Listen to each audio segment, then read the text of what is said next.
Assalamualaikum warahmatullahi wabarakatuh.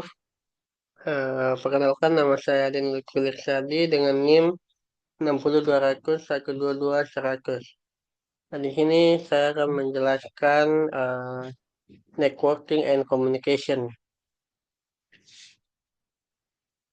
Nah, pertama saya akan menjelaskan dasar IoT networking. Nah, IoT atau Internet of Things adalah konsep di mana berbagai perangkat fisik saling terhubung melalui internet dan dapat bertukar data secara otomatis. Nah, agar komunikasi antar perangkat ini berjalan dengan lancar, dibutuhkan sistem jaringan yang uh,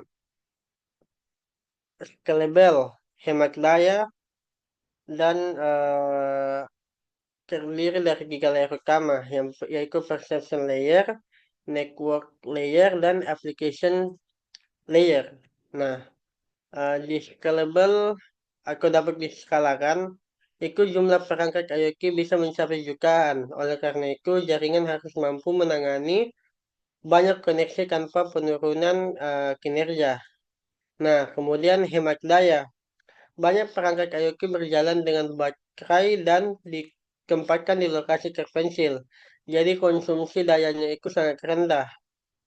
Nah, maka daya itu sangat penting. Nah, kemudian ada pun tiga layar utama yaitu perception, yang mana berisi sensor, eh, kamera, dan perangkat pengumpul data dari lingkungan sekitar. Nah, kemudian ada network layer, yaitu menangani transmisi data dari perangkat ke server.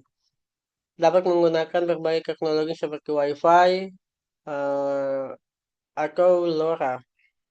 Kemudian ada application layer, yang mana menyediakan layanan berbasis data yang dikumpulkan seperti pemantauan suhu, deteksi kebocoran, manajemen energi, dan lain-lain. Nah, kemudian di slide berikutnya, model komunikasi IoT.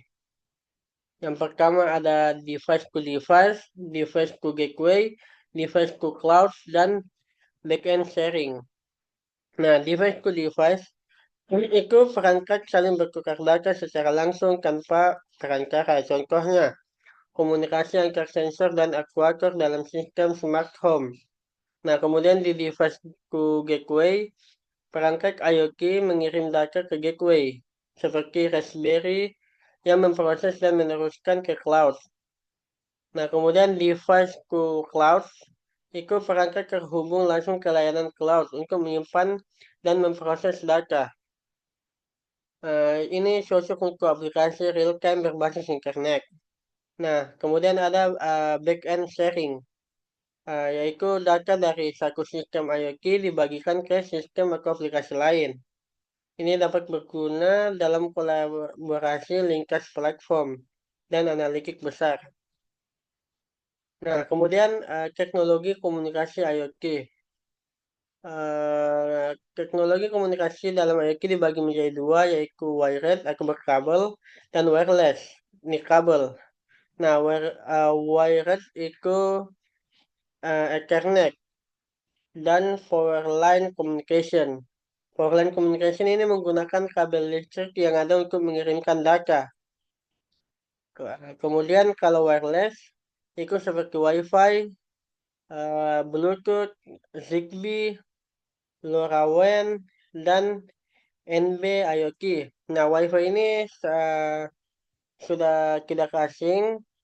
Kemudian Bluetooth juga sudah tidak asing. Nah, ini Zigbee.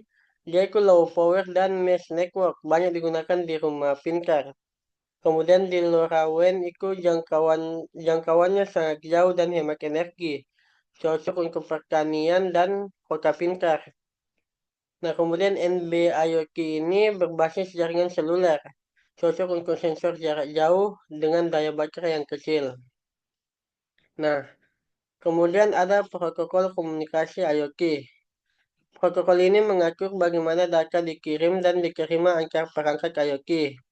Adapun beberapa protokolnya itu MQTT, yaitu Message Queuing Telemetry Transport. Kemudian ada SOAP, Constrained Application Protocol. Nah, ini dibuat khusus untuk perangkat dengan kemampuan rendah, mirip HTTP tapi lebih ringan dan efisien. Nah, kemudian ada HTTP atau HTTPS. Kemudian ada AMQP atau Advanced Message Queuing Protocol. Ini lebih kompleks dan cocok untuk aplikasi industri dan enterprise.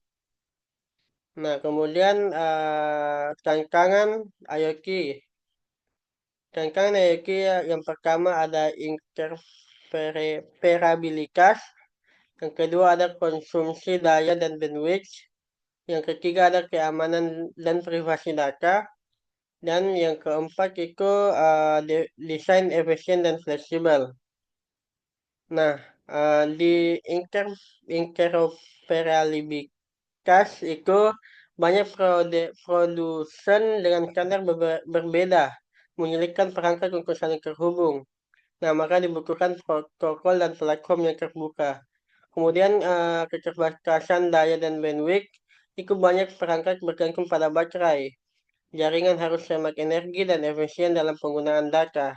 Nah, kemudian kalau keamanan dan privasi data itu, IoT ini rawan peretasan jika tidak dienkripsi. Kemudian data pribadi harus dilindungi dengan sistem keamanan yang kuat.